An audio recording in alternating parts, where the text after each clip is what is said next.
Meski kondisi cuaca buruk, sebagian nelayan Lam Awe, Kecamatan Pekanbadak, Aceh Besar, masih nekat melaut. Tingginya gelombang laut dan cuaca yang tidak menentu yang terjadi akhir-akhir ini membuat tangkapan ikan menjadi berkurang.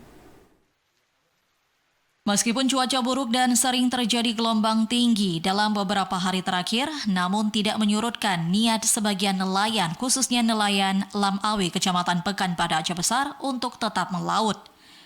Sejumlah nelayan di Lam Awe ini terpantau masih nekat melaut meskipun kondisi cuaca kurang baik. Cuaca buruk yang terjadi pada akhir-akhir ini berdampak terhadap penghasilan para nelayan kecil ini. Dengan kondisi cuaca tersebut menyebabkan para nelayan harus bekerja ekstra dalam menangkap ikan.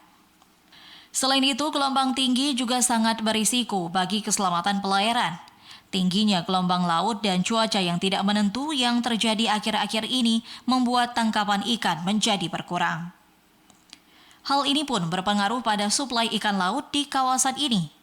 Nurdin Wahid, salah satu nelayan di kawasan pantai Lam Awe, Pekanbadak, Aceh Besar, menyebutkan hasil tangkapan ikan miliknya umumnya sering dibeli oleh warga Banda Aceh dan Aceh Besar.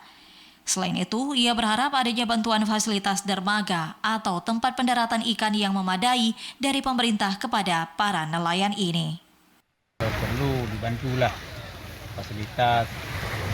Kami di sini kan masuk rakyat miskin, sisir-sisiran yang harap dari pemerintah. Kalau bisa dibantu jaring, bagaimana caranya supaya kami melayani bisa hidup tentram. Kendati demikian, nelayan pun menyadari akan risiko yang dihadapinya saat melaut. Belum lagi ketika menghadapi cuaca ekstrim seperti hujan dan badai di tengah laut. Meskipun para nelayan menghadapi tantangan yang serius akibat cuaca buruk ini, mereka tetap berharap bahwa kondisi akan segera membaik dan dapat kembali melaut dengan aman. Tim Liputan TVRI Aceh melaporkan.